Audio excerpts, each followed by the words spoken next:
خوش آمدید۔ یہ ہے قانون دان کوٹ کہانی۔ خوش آمدید۔ آج ہم سپریم کورٹ آف پاکستان میں ایک بہت ہی اہم موضوع پر بات کر رہے ہیں۔ آج سپریم کورٹ میں ایک بہت ہی آپ کہہ سکتے ہیں اہم معاملہ زیر سماعت ہے، جس کے سیاسی اثرات بہت گہرے ہو سکتے ہیں۔ جی بالکل، یہ مخصوص نشستوں والا کیس ہے۔ وہی کیس، اور اس پر ہماری آج گہری نظر ہے۔ دراصل یہ معاملہ جڑا ہے 12 جولائی 2024 کے ایک بڑے سپریم کورٹ کے فیصلے سے۔ اچھا۔ یاد ہوگا کہ 13 رکنی بینچ تھا، اس نے 8-5 کی اکثریت سے فیصلہ دیا تھا جی کہ تقریباً 80 مخصوص نشستیں جو ہیں وہ پی ٹی آئی کو ملنی چاہیے، اور ظاہر ہے اس فیصلے سے پارلیمنٹ میں تو نمبر گیم بالکل بدل سکتی تھی۔ بالکل، پاور بیلنس کا سوال تھا۔ اور آج اسی 12 جولائی والے فیصلے پر نظر ثانی کی درخواستیں سنی جا رہی ہیں۔ جی، ایک نیا 13 رکنی آئینی بینچ بنایا، اس کی سربراہی جسٹس امین الدین خان صاحب کر رہے ہیں۔ لیکن یہیں سے اصل بات شروع ہوتی ہے، تنازع شروع ہوتا ہے۔ جی، اصل تنازع بینچ کی تشکیل پر ہی ہے۔ شدید سوالات اٹھ رہے ہیں۔ کیا مطلب؟ کیا ہوا ہے؟ سب سے زیادہ حیران کن بات یہ ہے کہ وہ جج جنہوں نے 12 جولائی کا اکثریتی فیصلہ لکھا تھا، یعنی مصنف جج جسٹس منصور علی شاہ۔ بالکل، مصنف جج جسٹس منصور علی شاہ، وہ خود اور ان کے ساتھ جو دوسرے اکثریتی ججز تھے نا، جنہوں نے فیصلے پر دستخط کیے، جیسے جسٹس منیب اختر، جسٹس اطہر من اللہ۔ جی ہاں، جسٹس منیب اختر، جسٹس اطہر من اللہ، جسٹس شاہد وحید، یہ سب اس نئے نظر ثانی بینچ کا حصہ ہی نہیں ہے۔ اچھا، یہ تو بڑی عجیب بات ہے۔ تو پھر روایت کیا کہتی ہے؟ قواعد کیا ہیں؟ عام طور پر تو ایسا نہیں ہوتا شاید۔ دیکھیں، عام طور پر تو نظر ثانی وہی بینچ سنتا ہے جس نے اصل فیصلہ دیا ہو، یا کم از کم فیصلہ لکھنے والا جج، مصنف جج، ان کا ہونا تو تقریباً لازمی سمجھا جاتا ہے۔ تو کیا یہاں کوئی قاعدہ توڑا جا رہا ہے؟ سپریم کورٹ کے اپنے قواعد میں یہ لکھا ہے واضح طور پر کہ جہاں تک ممکن ہو مصنف جج کو نظر ثانی بینچ میں شامل ہونا چاہیے۔ جہاں تک ممکن ہو۔ جی، اور ماضی میں مثالیں بھی ہیں، جیسے وہ ہبارہ بسٹرڈ کیس تھا، اس میں مصنف جج جو اس وقت جسٹس قاضی فائز عیسیٰ تھے، انہیں نظر ثانی بینچ میں شامل کیا گیا تھا۔ صحیح۔ لیکن یہاں جسٹس منصور علی شاہ جو مصنف جج ہے وہ موجود نہیں ہے۔ اچھا، اس میں ایک اور پہلو بھی ہے جو مجھے نظر آ رہا ہے۔ یہ جو آج کا 13 رکنی بینچ ہے، اس میں 2 جج صاحبان ایسے ہیں۔ جی، ایک تو خود سربراہ جسٹس امین الدین خان، اور دوسرے جسٹس نعیم اختر افغان۔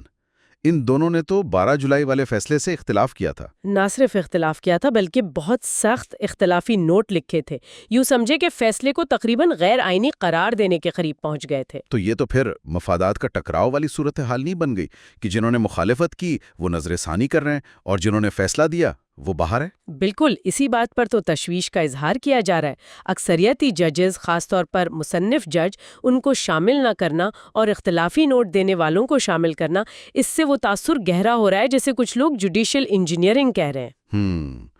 یعنی شبہ پیدا ہو رہا ہے کہ شاید کوئی خاص نتیجہ، جی، کہ شاید کوئی پہلے سے طے شدہ نتیجہ حاصل کرنے کی کوشش ہے۔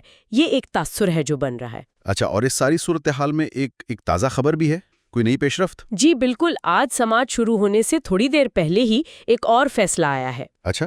ایک 3 رکنی بینچ جس میں جسٹس منصور علی شاہ خود، جسٹس محمد علی مظہر اور جسٹس شاہد بلال حسن شامل تھے، انہوں نے ایک بالکل الگ کیس میں ایک 9 صفحے کا فیصلہ جاری کیا ہے۔ اچھا، اور اس کیس سے کیا تعلق؟ اس کا براہ راست تعلق بن سکتا ہے۔ اس نئے فیصلے میں جو اہم نقطہ ہے نا، وہ یہ ہے کہ نظر ثانی صرف آئین کے آرٹیکل 188 اور سپریم کورٹ رولز کے تحت ہو سکتی ہے۔ ٹھیک۔ اور وہ رولز، جیسا ہم نے پہلے بات کی، وہ واضح طور پر کہتے ہیں کہ مصنف جج کی شمولیت لازمی ہے جب تک وہ ریٹائر نہ ہو گئے ہوں۔ اوہ، یہ تو بہت اہم ہے۔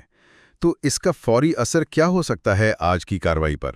کیونکہ آپ نے جن ججز کا نام لیا، جسٹس محمد علی مظہر اور جسٹس شاہد بلال حسن، وہ تو آج والے 13 رکنی بینچ میں بھی شامل ہیں۔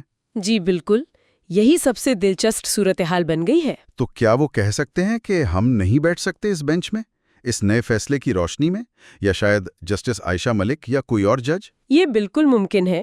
اس سے بینچ کے ٹوٹنے کا خدشہ پیدا ہو گیا ہے۔ اگر یہ 2 جج یا شاید کچھ اور جج بھی یہ موقف اختیار کر لیں کہ چونکہ مصنف جج موجود نہیں ہے، اس لیے سپریم کورٹ رولز کے مطابق یہ نظر ثانی بینچ کارروائی نہیں کر سکتا، تو پھر کیا ہوگا؟ بینچ نامکمل ہو جائے گا؟ جی، 13 رکنی بینچ ہو سکتا ہے 10 یا 9 کا رہ جائے۔ اور پھر ایک بنیادی قانونی سوال اٹھے گا کیا سوال؟ کہ کیا ایک کم تعداد والا بینچ یعنی اقلیتی بینچ 8 ججوں کے اکثریتی فیصلے پر نظر ثانی کر کے اسے کالعدم قرار دے سکتا ہے؟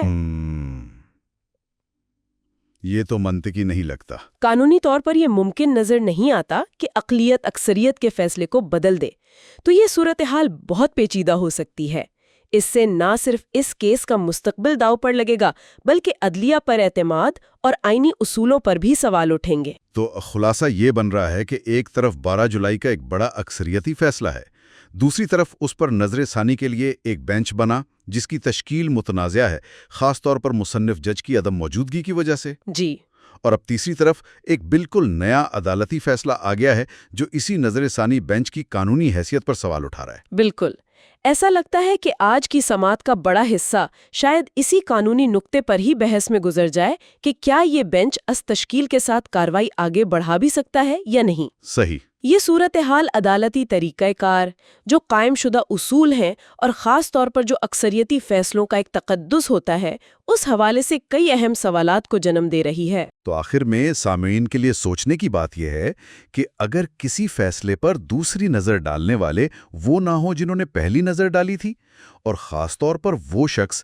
جس نے فیصلہ لکھا تھا وہی باہر ہو، تو کیا یہ واقعی نظر ثانی کہلائے گی؟ اور اس طرح کے اقدامات سے عدالتی فیصلوں میں جو ایک تسلسل ہوتا ہے اور انصاف کا جو پورا نظام ہے، اس پر کیا دیر پا اثرات مرتب ہو سکتے ہیں؟ یہ وہ سوالات ہیں جن پر غور کرنا ضروری ہے۔